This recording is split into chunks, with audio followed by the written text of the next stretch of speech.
اللهم صل وسلم وبارك عليك حبيبي يا رسول الله. هنعمل ايه النهارده؟ طبعا النهارده رنجه، معانا رنجه احنا خلينا بالشكل ده ومقطعينها.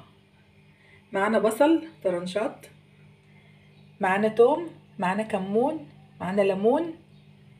حاطين على الرنجه دي 3 معالق خل، ومعانا فلفل اخضر. يلا بينا بقى على البوتاجاز. معلقتين زيت 2 مش اكتر، وفي صينيه سخنه وعلى البوتاجاز. يلا بينا نحط البصل بتاعنا. هنحط بصلنا بسم الله.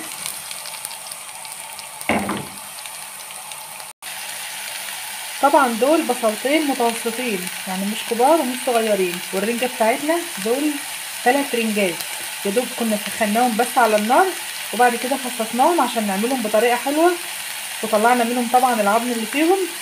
يا دوب بس البصل هيدبل، هندبل البصل، يعني ممكن نسيبه دقيقه على النار. هنشوف بقى هو هيقعد دقيقه ولا دقيقتين. هندبل البصل معانا، بعد كده هنحط الفلفل والثوم.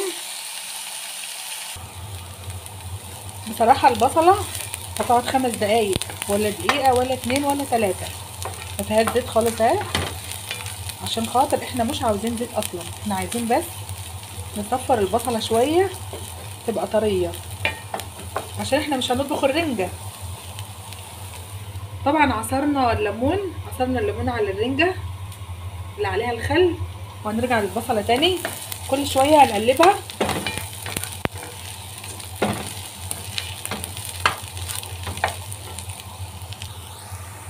كده كفايه على بصلتنا.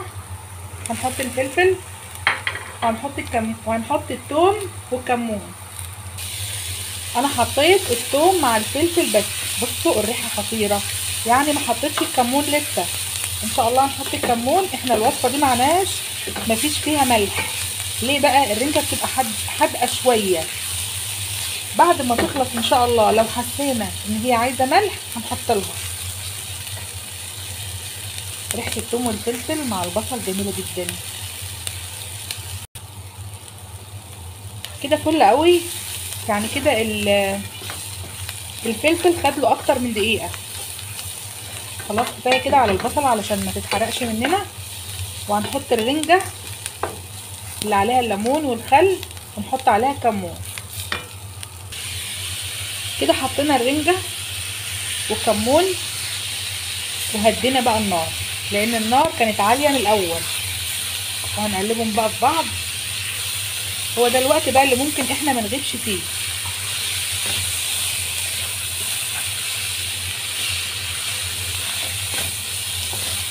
يعني اقل من نص دقيقه وهندوقها، هنشوفها هي محتاجه ملح ولا لا.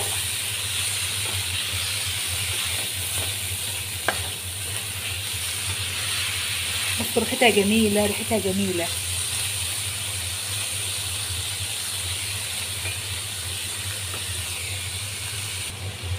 ايه رايكم في البطروخ؟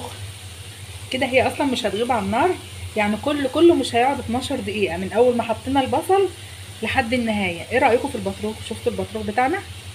البطروخ اهو ما شاء الله جامد ازاي، يعني كل ما نقلب فيه هو جامد، مش اتهرس معانا ولا حاجه. ودي كانت طريقه خفيفه كده للرنجه، طريقه غير اللي احنا بناكلها بيها. يا رب تجربوها وتعجبكم، ويا رب اللي يعجبه الفيديو بتاعنا ما ينساش اللايك والاشتراك في القناه ويشير لنا الفيديو. يا رب تزور النبي يلا تحط اللايك وتعمل لنا اشتراك في القناه.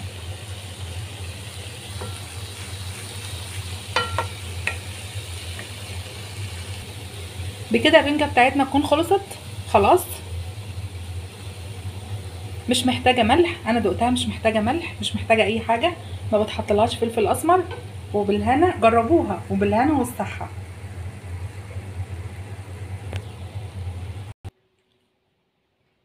وده الشكل النهائي للطبق بتاعنا، الرنجه، وحطيناه في الطبق بالشكل ده عشان نقدمه. يا ريت بقى ما تنسوش اللايك.